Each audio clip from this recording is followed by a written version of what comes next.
Համաշխարհային քաղաքական եւ հանրային կյանքի ամենակննարկվող, ամենասկանդալային եւ էքսցենտրիկ պահերը Եվրամեդիա 24 TV-ի եթերում։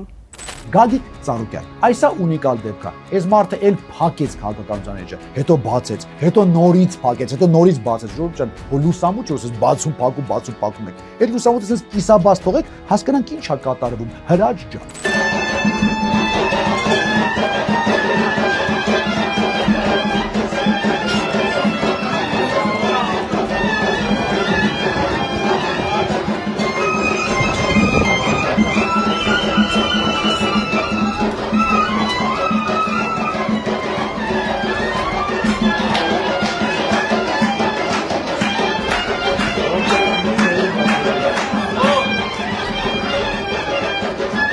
Ժողովուրդ, խնդրում եմ 50%-ին եմ դիմում, ովքեր որոշել են չգնալ։ Գնացեք ընտրության, պրծնի ես ամեն ինչ, ես քարագլուխ դևին գլխատենք, գլուխներից էլ պրծնենք, գլխացավից էլ։ Նրանք էս դեղերը խմելով։ Սամվել Կարապետյան, այս դեպքը բավականին հետաքրքիր է։ Այս մարդը երբեք չի զբաղվել քաղաքականությամբ։ Ինքը միշտ եղել է բիզնեսմեն, այն էլ Ռուսաստանում, բայց այսօր որոշել է զբաղվել հայաստանյան քաղաքականությամբ կամ միգուցե իր տեղը որոշել են։ Համենայն դեպս իրենք ճունեն վարչապետի տեխնացու։ Ճիշտ է, իրենք ասում են, որ դա Սամվել Կարապետյանն է, բայց ըստ Հայաստանի Հանրապետության Սահմանադրության վարչապետը չի կարող լինել այլ երկրի քաղաքացի։ Իրենք ասում են, ոչինչ, մենք կգանք իշխանության եւ կփոխենք։ Բայց ինչ է ստացվում, որ այն մեկը Սահմանադրությունը փոխում է Ալիևի ուզածով, իսկ իրանք փոխում են իրենց ուզածով։ Նիկոլ Փաշինյան 2019 թվականի առաջարկը ինչ չի ներկայացվել, ՀՀ նախագահներին է ներկայացվել։ Սա ԱԺ-ում մեր հարցին պատասխանելիս է ասել։ Պարոն Միրզոյան, դուք բանակցել եք ձեզ գժիտեղ դնելով։ Դա է ձեր բանակցությունների։ Տիկին Վարդանյան, եթե մի անգամ է վիրավորեք, ես Փաշինյանի ասածը կրկնել եմ։ Ինձ հետաքրքրով ինչ ասել, ստեղ չենք վիրավորել։ Բայց եթե մի քիչ ավելի լուրջ խոսենք, սա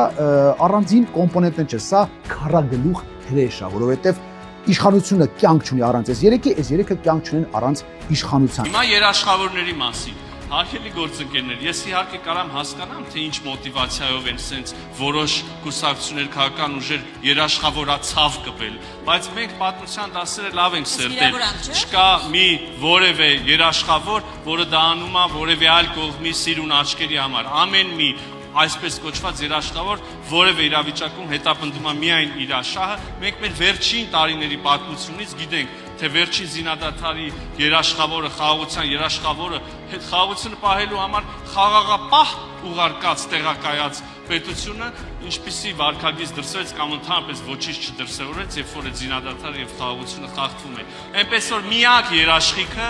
կողմերի համար փող շահավետությունն է։ Ժողովրդավար Ցանկացած երկրի համար տեսական անգամ մակարդակում ամենամեծ սպառնալիքը կարող լինեն իր անմիջական հարևանները։ Ներկայիս սպառազինությունների հետ հերահար հարվածների դեպքում սպառնալիք կարող լինեն նույնիսկ աշխարհի ամենահեռու անկյուններում գտնվող։ Այդ կարող լինեն ռազմական չէ, որն է Հայաստանի սպառնալիքը, որտեղից է գալիս Թուրքիայի եւ Ադրբեջանի սպառնալիքը թե ոչ։ Թուրքիայի եւ Ադրբեջանի հետ չունի կարգավորված հարաբերություն։ Հետևաբար բնականաբար այդտեղից կարագա սպառնալիք։ Կարագա չէ, սպառնալիք են թե ոչ։ Կարագա Ռուանդայից է։ Ուզում եք անկեղծ ասել, ամենամեծ սպառնալիքը դուք եք եւ ձեր Ռոբերտ Քոչարյանը։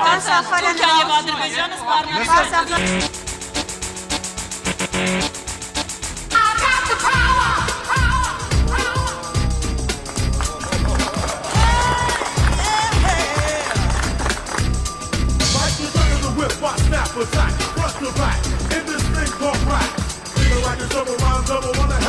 Կա իշխանությունը Նիկոլ Փաշինյանն է եւ երագլուխ հրեշը, ինչպես իրենք են ասում, բայց ես իրանց կանվանեի երաֆազ հրեշը, որովհետեւ այդ հետ կապված process-ներ կան։ Իսկ իշխանությունը դեպքում միաֆազ հրեշն է, ընդ որում ֆազը խփած։